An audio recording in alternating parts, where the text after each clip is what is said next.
I sorry ഋഷി, നിനക്ക് പറ്റിയ ഇത്ര പേരാണെന്ന് ഞാൻ അറിഞ്ഞില്ല. എന്തോ കോമഡി ചെയ്യാണെന്ന് ഞാൻ കരുതിയേ. കോമഡിയോ? ആ ജന്തുവിന്റെ മുഖം കണ്ട ആരായാലും പേടിച്ച് മൂത്രമൊഴിച്ചു പോകും. ഐ സോറി ഋഷി. ഇങ്ങനെയാണോ പറയുന്നത്? ഐ സോറി ഋഷി. ഇങ്ങനെയാണോ പറയുന്നത്? പിന്നെ എങ്ങനെ പറയണ്ടേ?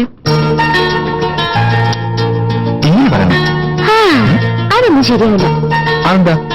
ഇത്രയും ട്രാഫിക് ഉള്ള ഇവിടെ വെച്ചാണോ? ബോർ. പിന്നെ എവിടെ വെച്ചാ?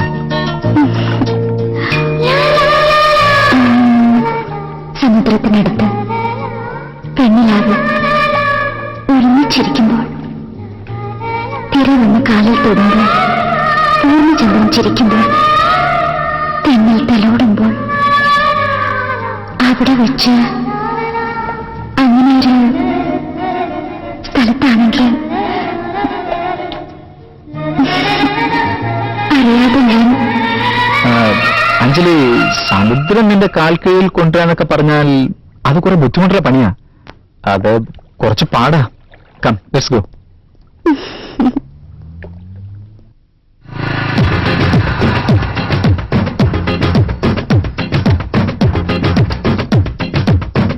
ഇവിടെ പോരാ.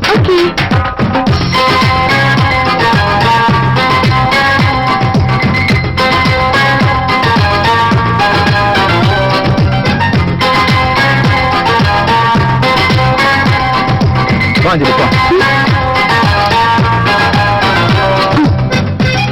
നമുക്ക് പോണ്ടത് റൈറ്റിലേക്കല്ലേ? ഒന്ന് അടങ്ങിയിരിക്കും.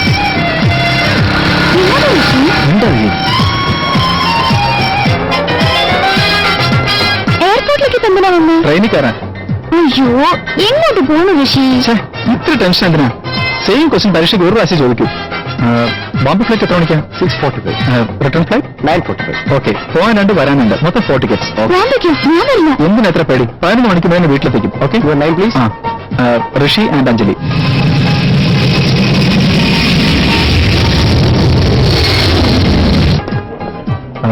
इस प्रीपेड टैक्सी? हाँ, वी जस्ट नीड टैक्सी. आपका नाम क्या है? ऋषि. कहाँ जाना है? बैंसन. गाड़ी का नंबर 4425. हाँ.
സമുദ്രതീരത്ത് ഇങ്ങനെ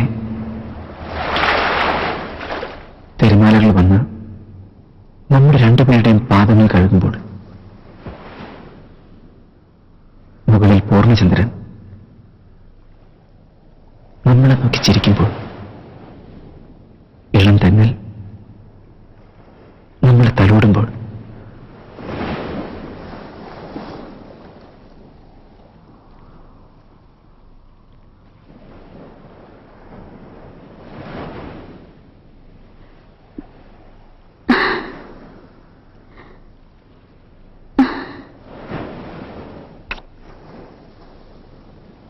I love you.